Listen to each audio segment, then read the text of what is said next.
뉴스 속 깊숙한 이야기 들어보는 인터뷰 시간입니다. 어제 이재명 민주당 대표가 신년 기자회견에서 운동권 청산보다 중요한 과제는 검사 독재 청산이다 이렇게 얘기했고요. 한동훈 국민의힘 비대위원장은 여기에 대해서 운동권 86세대가 나라 발전을 가로막는다. 이들을 청산하는 건 시대정신이다. 이렇게 상황을 맞서고 있는 상황입니다.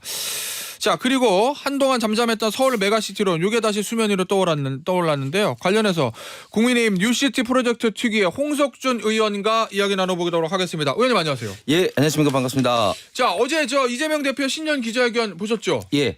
그거 어떻게 들으셨어요? 전반적으로?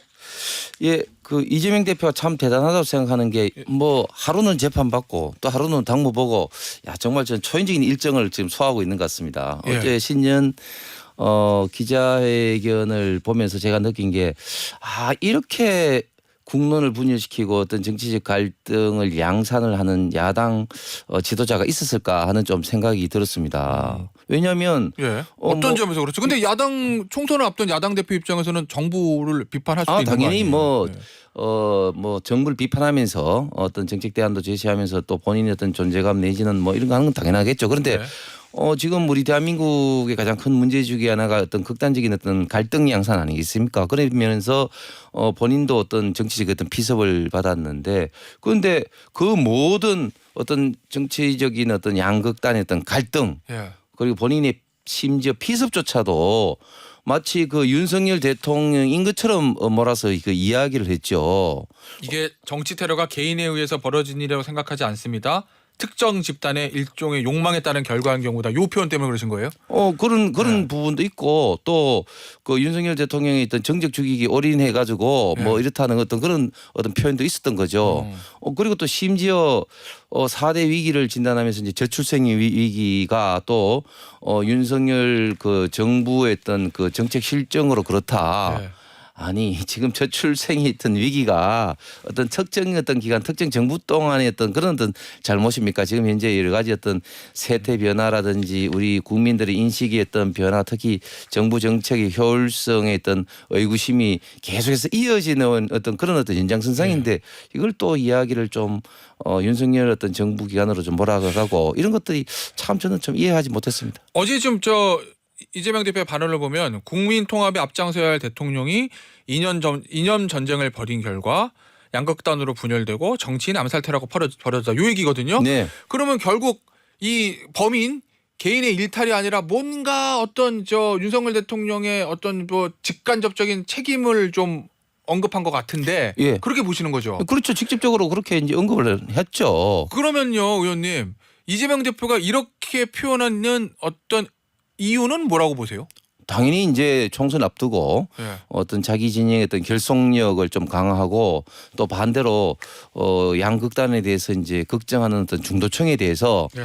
이 책임은 이제 윤석열 정부에 있다 이렇게 하는데 저는 본인이 비섭을 당했는데 이걸 가지고 또 그런 식으로 악용하는 거야말로 어떤 국민의 어떤 갈등을 더 부추기는 것이다. 그런 식으로 따지면 배현진 의원에 대한 어떤 비섭은 예. 그러면 어떤 민주당 진영 좌파 진영의 어떤 집단적인 어떤 그런 적대감으로 표현된 그런 겁니까? 그런 식으로 표현을 하는 것은 정말 지도자로서는 정말 국가를 위해서 표현해야 될 어떤 그런 어떤 사항이 아니라고 생각합니다. 알겠습니다. 또 어제 많이 주목을 받았던 게 요새 뭐 한동훈 국민의힘 비대위원장이 86 운동권 정치 청산 뭐 이 얘기 많이 하지 않습니까? 네. 거기에 대해서 청산해야 될 것은 그것이 아니라 검사 독재 청산이다 이렇게 표현했어요. 네. 그 검사 독재 청산이라는 것에 대해서는 어떻게 생각하세요? 검사 독재라는 말 자체가 사실은 조금 허구인 게 검사는 이제 헌법상에 예. 경찰과 더불어 이제 그 사법행정 질서 국민의 어떤 권익을 수호하는 어떤 중요한 업무를 부여받은 집단 아니겠습니까? 물론 뭐 개별적인 어떤 권한 남용이 있을 수는 있겠지만 검사 자체가 그런 어떤 그 헌법상으로부터 부여받은 어떤 권한을 장애인스럽게 이제 수행을 하는 것이 당연한 어떤 의무이자 어떤 책임인데 이걸 가지고 검사 독재라고 이야기하는 것은 참 그 이해가 가지 않는데 물론 민주당을 비롯해서 그 지금 이재명 대표가 많은 어떤 수사 재판을 받고 있기 때문에 네. 뭐 그런 어떤 생각을 하는 건지 모르겠는데 근데 이것도 따지고 보면은 지금 민주당의 많은 어떤 부분들 어떤 뭐 그 돈봉투 사건도 사실은 뭐 이정건 어떤 부총장의 어떤 녹취에서 네. 나왔지만 또 이재명 당대표 수사도 사실은 지금 윤석열 정부에서 시작된 것이 아니라 그 민주당 경선 때 이낙연 대표 측에서 고발을 해서 시작된 거 아니겠습니까? 예. 그런데 그걸 가지고 뭐 검사 독재다 이렇게 하는 자체가 참 말이 안 되는 것이죠. 자, 그런데요. 아마 이재명 대표가 검사 독재 얘기를 하는 이유는 대통령도 검사 출신, 그리고 당대표인 비대위원장도 검사 출신, 그리고 어젠가요? 동아일보에 보도가 나긴 했는데, 물론 뭐 야당에도 검사 출신들이 총선 공천 출마를 준비하고 있다. 뭐 신성식 전 검사장이나 뭐 이성윤 검사장 얘기하긴 하던데, 어쨌든 국민의힘 쪽에 검찰 출신 인사들이 많다라는 보도가 있잖아요.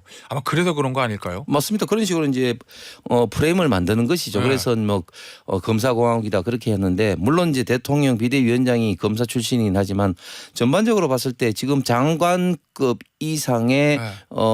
검사 출신이 있느냐. 지금 김홍일 방통위원장 정도밖에 사실은 없는 거죠. 물론 이제 법무부 장관도 있습니다만 그러니까 금감원장도 있는. 금감원장 정도. 그렇기 때문에 절대적인 어떤 숫자 면에서 뭐 검사 출신이 뭐 많다 이렇게는 조금 이제 과장된 것이고 네. 어쨌든 민주당에는 자꾸 이제 이런 식으로 이제 검사 독재 프레임을 만드는 것이 이제 네. 총선 전략상 유리하다고 보는 것 같습니다. 그거 벗어나려면 어떻게 해야 된다고 보십니까? 총선 공천 과정에서. 총선 공천 과정에서 이제 이미 이제 저희가 공관위에서 이제 1차, 2차, 3차 회의를 통해서 발표를 하면서 네. 지금 현재 그 시스템 어떤 공천 하에 어떤 공천의 어떤 기준 원칙 절차를 발표를 했지 않습니까? 예. 이 부분을 정확하게 공정하게 그 집행을 하고 실천을 하는 것이 예. 저는 이런 어떤 프레임에서 벗어날 수 있다고 생각합니다. 결국 이제 서울 강남이나 뭐 영남 쪽에 검찰 출신 인사들이 소위 말하는 꽃길 걷고 낙하산 타느냐 안 타느냐 그 부분인 건데, 관련해서 영남 공천 좀 영남 분위기 좀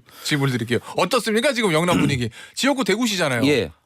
사실 그 뭐 역대 선거에서 이제 영남권 이제 물갈이가 많이 좀 예. 됐었고 저희가 이제 공관위 출범 이전에는 많은 영남 지역의 현역들이 이번에는 어떤 물갈이가 어떻게 될 것인지 사실 이제 긴장을 하고 예. 항상 그 촉각을 세운 것이 사실이었죠. 그런데 이제 공관위가 이런 어떤 원칙 시스템 원칙을 발표하고 난 다음부터는 예. 이번에는 뭔가 좀 공정하게 되겠다 이런 어떤 생각을 지금 많이 가지게 되었습니다. 자, 그러면 항상 있었잖아요. 국민의힘에서 영남권 물갈이, 특히 네. 대구 네.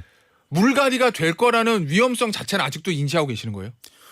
그렇죠. 뭐 당연히 이제 지금 현재 룰에서도 이제 네. 하위권 이제 10%가 이제 자동적으로 컷오프되고 이제 하위권 30% 20%는 또 이제 마이너스 이제 20% 이제 페널티를 이제 받게 되고 예. 또 이제 예외적인 사항에 대해서 이제 공관위원 뭐 3분의 2 이상에 의해서 할 수 있다는 이런 것 때문에 그런 어떤 물갈이의 어떤 그런 어떤 우려는 여전히 있습니다만은 그러나 확실한 것은 그 이전에 비해서는 예. 예측 가능하고 좀 수용 가능한 어떤 기준이 이제 밝혀졌다고 보이시는 거죠. 그 얘기는 예전에는 내가 왜 물갈이 되는지 알 수 없지만 지금은 기준이 있기 때문에 예. 내가 점수를 못 받아서 그랬구나. 그리고 또 이제 현역 입장에서는 이제 경선 트랙에만 이제 올라타기만 타면은 이제 영남권은 50대 50으로 네. 하기 때문에 굉장히 또 현역이 또 그 유리한 면도 있는 거죠. 알겠습니다. 저 이거 좀 질문을 드릴게요. 이 윤석열 대통령하고 한동훈 위원장의 강한 충돌 이후에 이제 봉합, 뭐 아직까지 뭐 갈등이 완전 해소된 건 아니다라는 언론의 관측은 있습니다만, 그 충돌과 봉합과 앞으로에 있을 수도 있는 잠재적인 위험성, 이걸 바라보는 영남 의원들과 민심은 어떻습니까? 수도권에는 조금 다를 수도 있을 것 같아서요. 저는 한동훈 비대위원장 이야기가 나올 때부터 예. 윤석열 대통령하고 있던 관계에 대해서 어떤 그 작은 어떤 충돌이나 갈등이 있더라도 충분히 소화할 수 있는 어떤 인간적인 관계가 비대위원장으로서 당을 예. 안정적으로 이끌어가는데 큰 도움이 될 것이라고 계속 이야기를 했는데 예. 사실 두 분과의 관계는 단순하게 이제 검찰에서 같이 근무했다는 정도가 아니라 예. 그 채널의 어떤 고발 사주라 이런 측면에서 윤석열 정부 동안에 문재인 정부 기간 동안에 많은 어떤 핍박을 받으면서 사실은 같은 어떤 동지적 어떤 그런 개념으로까지 성화된 그런 어떤 인간관계가 형성돼 있기 때문에 예. 사실은 이제 이 두 분 사이의 관계가 앞으로도 물론 이제 공천을 둘러싸고 갈등이 있을 수는 있겠습니다만은 두 분의 어떤 인간관계에서는 그런 갈등을 녹여낼 수가 저는 있다. 그리고 또 그런 것들이 이번에 어떤 공천 관리에 저는 가장 조금 안정적으로 좀 될 수 있는 어떤 네. 그런 어떤 기반이 된다고 생각합니다. 이 영남 출마를 준비 예비 후보자들 사이에서 윤석열 대통령하고 한동훈 비대위원장하고 어느 쪽에 대한 선호도가 좀 높습니까? 너무 어려운 질문인가요? 뭐 두 분 다 사실은 뭐 굉장히 뭐 그 지금 출마자들 출마 예정자들한테는 중요한 분들이고 훌륭하신 분들인데 예. 뭐 일단은 직접적으로는 이제 당에 그 관련된 사항은 이제 비대위원장이 예. 지금 현재 하고 계시는 것이고 그리고 한동훈 비대위원장이 지금 현재 국민적인 지지율이 높은 만큼 그 이전에는 일방적으로 본인이 이제 그 윤석열 대통령과의 관계를 언급했다면 예. 지금은 사실은 이제 비슷하게 될 정도로 많이 이제 한동훈 비대위원장의 어떤 관심 내지는 네. 어떤 기여도가 많이 올라갔다고 볼 수 있죠. 그죠. 왜그저 공보물 만들어서 보내잖아요. 또 네. 설 앞두고 아마 네네네. 예비 후보 때 다 공보물 지금 찍으실 건데 거기에 그러면은 영남 쪽에서도 한동훈 위원장이랑 사진 넣고 이런 경우도 좀 많아졌다. 뭐 그런 말씀이세요? 그렇죠. 네. 오, 그렇구나. 알겠습니다. 이 또 영남 관련되면 이게 궁금하잖아요. 대부분 지금 저 용산 대통령실 출신, 대통령 참모 출신들이거나 뭐 검사 출신들이 영남 쪽에 몰린다라는 얘기도 좀 있던데 그 부분은 어떻게 보세요? 그 공천이 본격화되기 전까지만 하더라도 이제 야권에서 민주당이나 좌파 매체에서 이제 비판한 게 이제 결국 이제 용산발, 낙하산, 검사, 네. 공천 이런 어떤 이야기가 많았지 않습니까? 그런데 이제 그런 이야기가 사실상 쑥 들어갔죠. 그래요? 예. 왜냐하면 용산에서 나온 분들도 결국은 지금 이제 시스템 공천에서 이런 어떤 이제 흐름에 이제 가기 때문에 결국 이제 본인의 어떤 경쟁력이 좀 중요하게 됐고 네. 그리고 또 현역의 어떤 컷오프가 이제 그 도전자 입장에서는 가장 좀 중요하게 된 것이지 특별히 용산 출신이라 해서 지금 이제 뭐 우대를 한다 이런 어떤 게 지금 전혀 없는 이런 상황에서 네. 지금 뭐 언론이라든지 뭐 이런 데서 이제 어떤 그 용산에서 나왔다고 해서 뭐 용산 낙하산 공천 이런 말들이 이제 쏙 들어갔지 않습니까 이제는. 네, 알겠습니다. 자, 좀 주제를 좀 바꿔보죠. 김태현의 정치쇼 국민의힘 홍석준 의원과 함께하고 계시고요.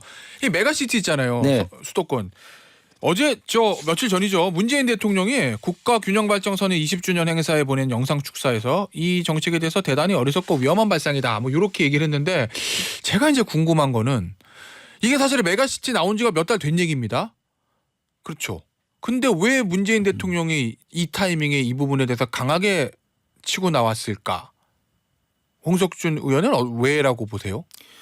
예, 저는 지금 이제 이 타명에서 하는 게 아무래도 이제 총선 공천 국민하고 또 맞물려 있다고 생각합니다. 왜냐하면 예. 잘 아시지만 이번 총선에서 이재명 대표 입장에서는 총선 승리도 중요하지만 그보다 더 중요한 것은 친명 체제를 확고하게 해서 당의 지배 체제를 좀 공고하게 해서 올해 8월달 다시 이제 그 전당대회에 나가서 다시 이제 그 당 대표가 뭐 재임되는 여러 가지 어떤 시나리오를 그리고 있는 입장에서는 당의 어떤 지배 체제를 완전히 친명 체제로 해야 된다. 그런 면에서 이제 당의 어떤 로고라든지 컬러라든지 이런 것도 다 바꾸지 않았습니까?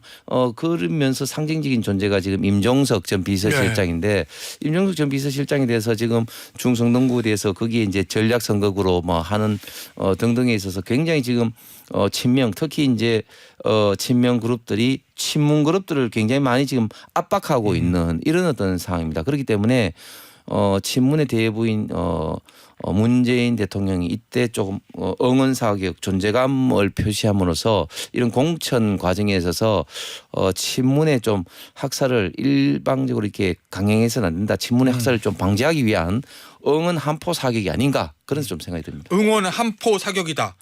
그러면 그 발언 내용에 대해서는 어떻게 보세요?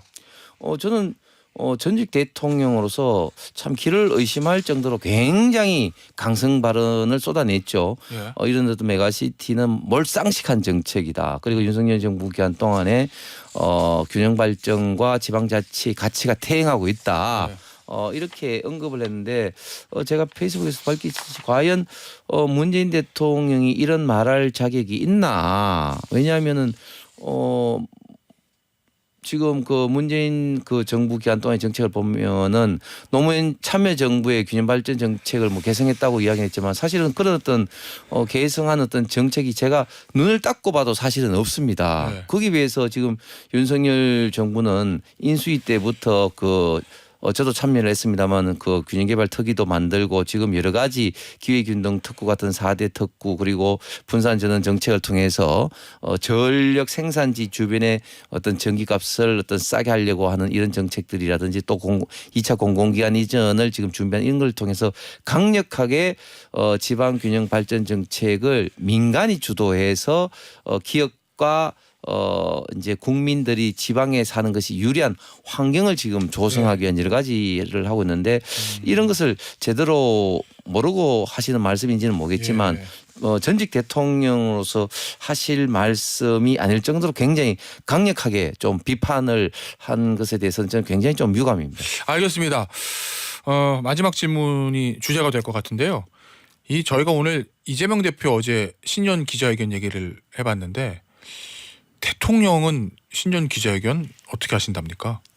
저는 지금 용산에서 지금 신년 기자회견에 대해서 고민하고 있다고 뭐 그 좀 생각을 합니다. 원래는 야당 대표보다는 대통령의 사실을 먼저 했어야 되는 거 아닌가요? 저도 조금 더 빨리 했었으면 어땠을까 이런 좀 아쉬움이 있는데 어쨌든 그 신년 기자회견의 어떤 그 형식 방식을 두고 좀 고민을 하고 있고 단지 지금 대통령께서는 지금 이제 각 부처의 업무 보고를 일방적으로 공무원으로부터 듣는 것이 아니라 각 분야별로 이제 국민들과 하는 각 분야별로는 지금 다양하게 국민들하고는 좀 소통은 하고 계시죠. 그러나 기자회견 방식으로도 저는 필요하다고 생각하고 그 방식 형식에 대해서는 고민하고 있다고 생각합니다. 하나 더 질문 좀 드릴게요. 관련해서 김건희 여사가 지난 12월 중순 이후로 공식석상의 모습을 드러내지 않고 계신데 사실은 이게 명절 때 보면은 대통령과 영부인, 대통령 내외가 국민들한테 이제 설 인사, 추석 인사하는 메시지 같은 것들이 이제 보도가 되곤 하잖아요. 이번 설은 어떻게 해야 된다고 보세요?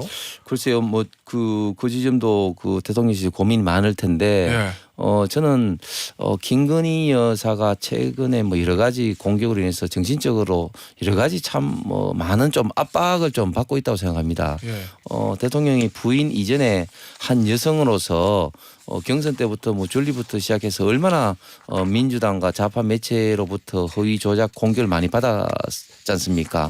그런 것으로 인해서 굉장한 어떤 정신적인 어떤 압박 뭐 그런 것이 지금 현재 김건희 여사가 어떤 공식 활동을 하는데 많은 어떤 그런 어떤 그 장애 요소가 되지 않나 생각합니다. 정말 하나만 짧게 더 질문 드릴게요.